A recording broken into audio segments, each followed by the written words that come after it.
La neige crisse sous les pieds, tandis que notre équipe décharge les dernières provisions. Nous avons beaucoup voyagé pour atteindre cet endroit abandonné, chacun d'entre nous étant attiré par le mystère du col de Dyatlov. 9 randonneurs avaient disparu ici en 1959, retrouvés morts dans des circonstances étranges, certains avec des os broyés, d'autres sans langue ni yeux. Les rapports officiels faisaient état d'hypothermie, mais personne n'y croyait. Ce genre d'horreur ne vient pas du froid. Nous étions une équipe de 6 professionnels, du moins le pensions-nous. Il y avait Andrij, notre guide, un vieil alpiniste qui prétendait connaître ces montagnes mieux que ses propres enfants. Sofia, notre traductrice, était silencieuse mais observatrice, ses yeux cherchant toujours quelque chose de caché sous la neige. Il y avait Boris, un journaliste bruyant et enthousiaste, à la recherche de son prochain grand scoop, et Lena, une biologiste déterminée à documenter tout ce que nous trouvions. Max et moi, nous n'étions là que pour le plaisir. Max était mon meilleur ami et nous avions vécu d'innombrables aventures ensemble. Mais ce voyage allait tout changer. Les premiers jours furent d'eau sans histoire. La forêt semblait infinie, chaque arbre comme une sentinelle, surveillant chacun de nos mouvements.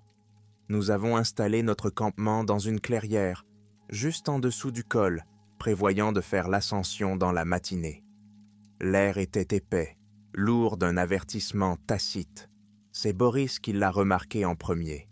« Regarde ça », murmura-t-il en balayant la neige pour révéler ce qui semblait être d'anciennes traces. Des traces humaines, des pieds bonnus, qui s'enfonçaient dans la forêt. Eldek n'aurait pas dû se trouver là. Personne ne se promènerait pieds nus en plein hiver. Nous avons suivi les traces jusqu'à ce qu'elles disparaissent sous la neige fraîche. Un sentiment de malaise s'est installé en nous, mais Andrej l'a écarté d'un revers de main. « Les montagnes ont leurs fantômes », a-t-il marmonné. Nous aurions dû faire demi-tour à ce moment-là, mais au lieu de cela, nous avons continué à avancer, ignorant le cauchemar qui nous attendait. Le matin de notre ascension était sombre. Des nuages gris s'étendaient dans le ciel, menaçant de tomber sur la neige. Nous avons préparé notre matériel, revérifié la carte et commencé à grimper vers le col. Andrej ouvrait la marche, silencieux et concentré, comme si le poids de ce qui nous attendait l'accablait. Plus nous montions, plus le silence régnait. Même le vent semblait étouffé, comme si le paysage lui-même retenait son souffle. Les arbres se raréfiaient, remplacés par des rochers déchiquetés et des plaques de glace. La neige sous nos bottes s'épaississait, nous ralentissant. C'est alors que Sofia nous fit remarquer quelque chose d'étrange. De petits symboles gravés dans l'épaissé rochers et les troncs d'arbres, presque cachés sous les couches de givre. Il s'agissait de figures grossières, des personnages, des animaux et des formes bizarres comme des spirales et des lignes dentelées. « Qu'est-ce que cela signifie à ton avis ?» demanda Max en passant sa main gantée sur les sculptures. « Des signes d'avertissement » murmura Sofia, son souffle formant une brume dans l'air froid. « Ou peut-être des frontières. » Nous les avons dépassées en accélérant le pas. Ces symboles me laissaient un goût amer dans la bouche, comme si nous avions franchi un territoire interdit. Andrej marmonna une prière silencieuse sous sa respiration, des mots dans une langue que je ne reconnaissais pas. Alors que nous approchions du sommet, le temps a changé. Le vent s'est brusquement levé, hurlant dans le col comme une chose vivante. La neige s'est mise à fouetter autour de nous et la visibilité est tombée à zéro. Nous avons dû nous arrêter, nous serrant les uns contre les autres pour attendre la fin de la tempête. Puis vint l'odeur. Elle flottait dans l'air glacial, épaisse et rance, comme de la viande laissée trop longtemps au soleil. Max plissa le nez. « Tu sens ça ?» Nous avons suivi l'odeur, grimpant un peu plus loin, jusqu'à ce que nous atteignions un creux entre deux rochers. Là, sous la neige, il y avait quelque chose d'horrible, une carcasse d'animal, ou ce qu'il en restait. La chair avait été arrachée, les os nettoyés, et d'étranges marques couvraient de la peau restante, des entailles profondes, comme des marques de dents, mais plus grandes que celles de n'importe quel prédateur que je connaissais. Lena s'accroupit à côté de l'animal, inspectant les blessures. « Ce n'est pas un animal qui a fait ça, » dit-elle doucement. « C'était délibéré. » Boris prend quelques photos, l'excitation dans la voix. « Nous sommes sur une piste, » chuchote-t-il, comme si l'animal mort était une grande découverte. Mais il ne s'agissait pas d'une seule carcasse. Au fil de la tempête, la neige s'est suffisamment tassée pour que nous puissions les voir, des restes épars enterrés sous des congères, à moitié dévorés et mutilés. Et pas seulement des animaux. Parmi eux, nous avons trouvé quelque chose de pire, des os qui semblaient humains. Une forme sombre se profilait à l'horizon, une structure abandonnée à moitié enfouie dans la neige et la glace. Elle semblait ancienne, non pas les vestiges d'expéditions soviétiques, mais quelque chose de bien plus vieux. Ma peau s'est mise à trembler à mesure que nous approchions, et la puanteur de la pourriture s'est intensifiée. Nous aurions dû faire demi-tour. Mais il était trop tard. La structure n'était pas une ruine ordinaire. Elle ne ressemblait à rien de ce que nous nous attendions à trouver. Fait de pierres déchiquetées et de bois pourris, le bâtiment semblait aussi ancien que la forêt elle-même. Des symboles délavés étaient gravés dans le cadre de la porte, semblables à ceux que nous avions vus gravés dans les arbres plus tôt. Mais ils étaient bien plus grands et plus complexes. Les murs s'inclinaient vers l'intérieur, donnant l'impression d'un sanctuaire plutôt que d'un abri. Nous avons poussé la porte, qui a gémi bruyamment, comme si elle avait été dérangée pour la première fois depuis des siècles. L'intérieur était plongé dans le noir et l'air froid empestait la moisissure, le bois humide et la mort. J'allumai ma lampe de poche et balayai le faisceau à l'intérieur. Il y avait des signes que quelqu'un ou quelque chose avait vécu là récemment. Des os jonchaient faits sur le sol, certains ouverts pour en extraire la moelle. Des peaux d'animaux étaient lartés drapés sur des meubles de fortune et, au centre de la pièce, un foyer rudimentaire était froid, les cendres éparpillées sur les pierres. « Ce n'est pas normal », chuchote Sophia, qui se tient dans l'embrasure de la porte. Celui qui vivait ici n'était pas parti de son plein gré. Sur l'un des murs, nous avons découvert un spectacle troublant, une fresque murale dessinée avec de la cendre maculée et du sang séché. Elle représentait des figures étranges, tordues et mal formées, entourant ce qui semblait être une figure humaine attachée à un pieu. Les autres formes avaient des bouches de béantes, des dents déchiquetées et de longs bras terminés par des griffes. Sous la fresque, plusieurs crânes étaient alignés, leurs orbites vides nous regardant. Nous étions tous silencieux, fixant cette œuvre grotesque, sentant son poids peser sur nous comme une malédiction. Quelque chose ne tournait pas rond ici. Je le sentais dans mes os. Je murmurais « Sortons d'ici ». Mais Boris secoua la tête. « C'est de l'histoire », dit-il en prenant des photos avec une excitation maniaque. « C'est la preuve de quelque chose d'ancien. On ne peut pas partir maintenant. Mais nous aurions dû. Je le savais. Et alors que nous nous apprêtions à partir, c'est là que nous avons entendu des pas légers, juste derrière le seuil de la porte. Les pas à l'extérieur ont fait le tour du bâtiment lentement, délibérément, comme si la personne, ou la chose, qui se trouvait là, savait que nous étions pris au piège. Aucun d'entre nous n'a osé bouger. Nous sommes restés figés, respirant difficilement, attendant que le cauchemar à l'extérieur se révèle. C'est alors que le premier rocher frappa le côté du bâtiment. Un bruit sourd résonna dans le bois, suivi par d'autres, une série d'impacts tranchants, les pierres frappant les murs. Quelque chose jouait avec nous, nous testait. Boris se dirigea vers la porte, une lampe de poche à la main.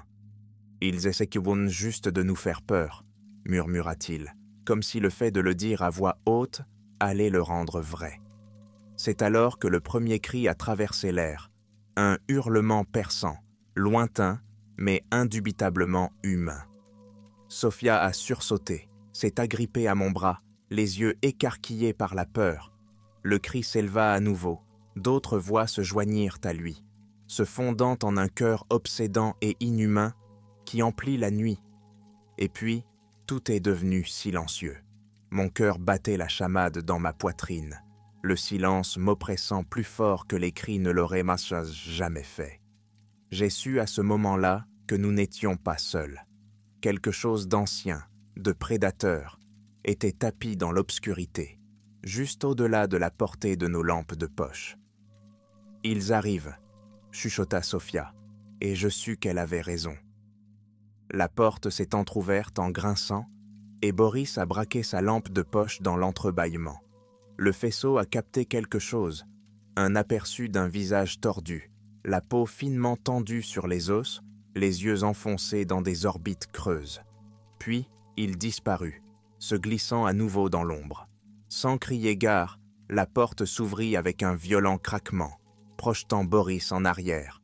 Une silhouette s'élança à l'intérieur, incroyablement rapide, et avant que nous puissions réagir, elle saisit Boris par la cheville et l'entraîna dans les ténèbres de l'extérieur. Ses cris ont été étouffés presque instantanément, alors qu'il était traîné au loin. « Boris !» Sophia s'est précipitée sur lui, mais je l'ai retenu. « Non !» J'ai sifflé en l'éloignant de la porte. « Il est parti !» Dehors, les cris de Boris résonnèrent une fois de plus, puis s'arrêtèrent brusquement. Nous avons regardé la nuit, mais il n'y avait aucun signe de lui, seulement un faible bruissement de mouvement parmi les arbres. Il l'avait pris, et nous étions les suivants. Je savais que nous ne pouvions pas rester dans cette cabane. Les cris de Boris avaient été un avertissement, mais il était trop tard.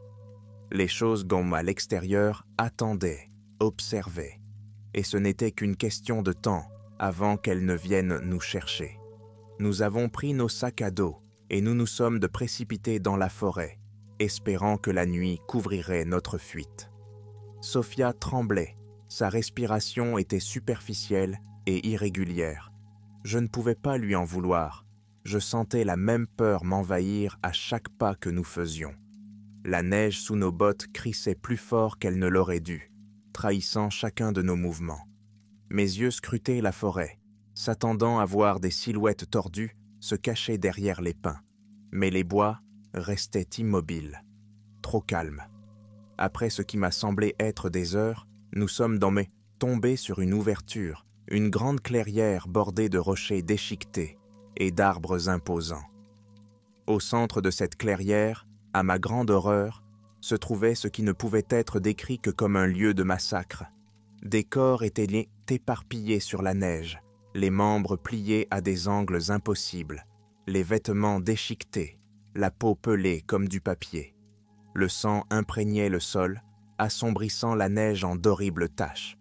J'ai reconnu 2 des corps, des touristes de notre groupe initial, dont les visages étaient figés dans des expressions d'agonie. Leurs torses avaient été déchirés, leurs côtes écartées, comme si quelque chose s'était régalé de leurs entrailles. La puanteur m'a ensuite frappé. Une odeur épaisse et métallique mélangée à la pourriture de la chair en décomposition. Je me suis bâillonné, me couvrant la bouche, mais Sophia s'est effondrée à genoux, se vidant de son sang dans la neige. « Lève-toi » murmurai-je durement en la hissant sur ses pieds. Nous devons continuer à avancer. Mais Sophia n'écoutait pas. Ses yeux étaient rivés sur quelque chose plus loin dans la clairière. Je suivis son regard et me figeai. Au bord du massacre se tenait une tribu de personnages grotesques, le corps recouvert de peau de bête, le visage peint de cendres et de sang séché. Leurs yeux étaient creux, sans âme, comme si l'humanité qu'ils avaient un jour possédée avait disparu depuis longtemps. Certains portaient des armes rudimentaires, des couteaux en os, des bâtons aiguisés, tandis que d'autres se contentaient d'agripper des morceaux de chair déchirés, rongeant les restes comme des animaux.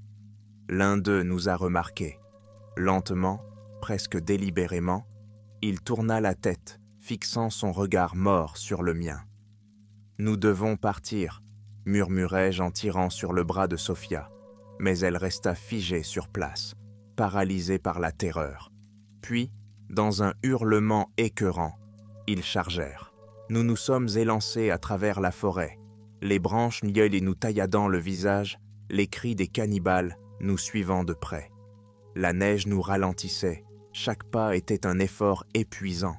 Je les entendais nous rattraper, leurs pieds nus frappant le sol gelé, leurs grognements d'animaux enragés.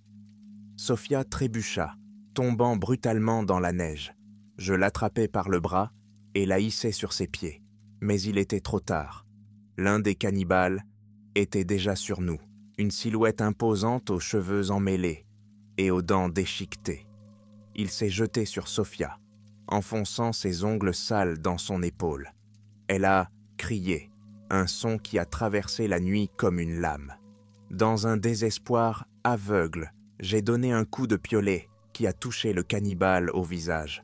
Le coup n'a pas suffi à le tuer, mais il a titubé en arrière, grognant de fureur. « Courez !» je criai, entraînant Sophia vers l'avant tandis que les autres se rapprochaient de nous. Nous nous sommes élancés dans les sous-bois, les poumons en feu, les muscles hurlant de protestation. Je pouvais entendre les cannibales derrière nous, leurs cris devenant de plus en plus forts, de plus en plus frénétiques. L'un d'eux attrapa le dos de ma veste et je me tordis violemment, me libérant juste au moment où une deuxième silhouette s'élançait sur mes jambes. Nous atteignîmes un ravin étroit et glissâmes sur la pente glacée, tombant la tête la première dans la neige en contrebas. Les cannibales hurlaient depuis le bord du ravin, incapables ou refusant de nous suivre. Pendant un bref instant, nous étions en sécurité. Ce répit n'a pas duré longtemps. Le froid s'est infiltré à travers mes vêtements trempés, engourdissant mes membres. Sophia tremblait violemment. Ses lèvres devenaient bleues. Je la ramenai en position assise, essayant de lui réchauffer les mains, mais ses yeux étaient écarquillés par le choc, distants, comme si elle n'était plus tout à fait avec moi. « Nous devons bouger », ai-je chuchoté. « Ils trouveront bientôt un moyen de descendre ici. » Au prix d'un effort monumental, nous nous sommes forcés à nous lever. Nous avons trébuché dans le ravin, suivant l'étroit sentier qui s'enfonçait dans la nature. Le clair de lune projetait de longues ombres déformées sur les falaises autour de nous, et chaque rafale de vent sonnait comme des pas lointains. Le sentier nous mena à l'entrée d'une grotte sombre, béante comme la gueule d'une bête ancienne. J'ai hésité, la partie primitive de mon cerveau me hurlant de ne pas entrer, mais avec les cannibales toujours quelque part au-dessus de nous. Je savais que nous n'avions pas le choix. Nous nous sommes glissés dans la grotte, l'obscurité nous engloutissant tout entier. Ma lampe de poche clignotait faiblement, éclairant à peine l'étroit tunnel devant nous. L'air à l'intérieur était épais et vicié, empli d'une légère odeur de décomposition. Les murs étaient tapissés d'étranges marques, des symboles gravés dans la pierre, et plus nous avancions, plus elle devenait inquiétante. Au plus profond de la grotte, nous avons trouvé quelque chose d'horrible. Là, étalés sur le sol, se trouvaient les restes momifiés d'autres randonneurs et explorateurs, dont les corps étaient liants et disposés de façon grotesque. Certains étaient attachés avec des cordes, d'autres avaient les membres brisés et tordus dans des positions non naturelles. Leurs bouches étaient cousues et leurs orbites vides semblaient nous regarder en nous accusant silencieusement. Il était clair que nous n'étions pas les premiers à nous aventurer sur le territoire de ces monstres, et nous ne serions probablement pas les derniers.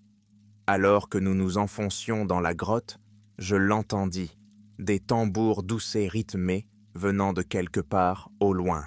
accompagnés de chants graves et gutturaux. Mon estomac se tordit de peur. Nous étions tombés en plein cœur d'un sombre rituel auquel se livraient ces cannibales. Le tunnel débouchait sur une grande salle souterraine, éclairée par des torches vacillantes plantées dans les murs. Une scène horrible se déroulait devant nous. Au centre de la pièce, les cannibales étaient mis rassemblés autour d'un autel de pierre, psalmodiant dans une langue que je ne reconnaissais pas. Sur l'autel gisait l'un des membres de notre groupe disparu, le corps mutilé au point d'être méconnaissable. Les cannibales dansaient autour de lui, le sang maculant leur visage alors qu'ils célébraient leur forfait.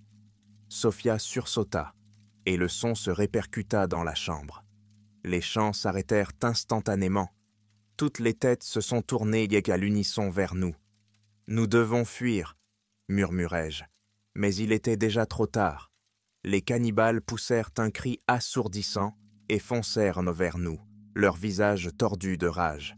J'ai attrapé Sophia et me suis élancé dans le tunnel, l'adrénaline me poussant au-delà de mes limites.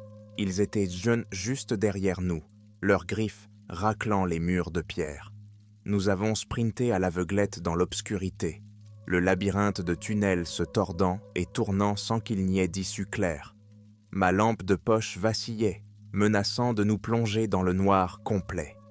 Je les entendais se rapprocher, leur respiration rauque, leur grognement de bêtes sauvages. Soudain, nous avons débouché sur un couloir étroit qui nous ramenait au ravin. Je ne me suis pas arrêté pour réfléchir. J'ai attrapé Sophia et j'ai sauté sur la pente glacée, tombant dans la neige en contrebas. Les cannibales ont rugi d'en haut, mais ils n'ont pas suivi. Pendant un instant, j'ai cru que nous étions en sécurité. Puis j'ai vu le chef cannibale debout au bord de la falaise, nous regardant avec un sourire tordu. Il a levé une main ensanglantée et a fait un geste étrange. Une malédiction, peut-être. Puis, il s'est détourné, disparaissant dans les ombres de la grotte. Nous avons trébuché dans la neige pendant des heures, cherchant désespérément à mettre le plus de distance possible entre nous et ce cauchemar. Le froid me rongeait les os et Sophia pouvait à peine marcher, mais je refusais de m'arrêter. Nous devions continuer à avancer. À un moment donné, la forêt a cédé la place à la vue familière du col de Dyatlov. Les restes de notre campement étaient partants et éparpillés sur la neige, déchiquetés par les cannibales. Des corps jonchaient la zone. Nos amis, déchiquetés, leurs yeux sans vie, fixant le vide. Je savais que je devais sortir de là, mais je ne pouvais pas supporter de les laisser dans cet état. J'ai murmuré une prière silencieuse, espérant que leurs âmes trouveraient à la paix, malgré les horreurs qu'elles avaient endurées. Puis, Sophia s'appuyant lourdement sur moi, nous avons entamé le long voyage de retour vers la civilisation. Nous avons atteint l'avant-poste le plus proche 2 jours plus tard, à moitié morts d'épuisement et d'exposition. Les autorités nous attendaient, mais elles n'ont pas semblé surprises par notre histoire. Elles n'ont pas tenu compte de l'épreuve, la qualifiant d'accident tragique causé par une avalanche. J'étais bien placé pour le savoir. Les fonctionnaires m'ont donné un dernier avertissement avant de nous renvoyer chez nous. Oubliez ce que vous avez vu, n'en parlez à personne. Mais je ne peux pas oublier. Chaque fois que je ferme les yeux, je revois leurs visages, tordus, féroces, remplis de folie. J'entends leurs chants, leurs hurlements, et je sais au fond de moi qu'ils sont toujours là, tapis dans l'ombre du col de Dyatlov, attendant leur prochaine proie.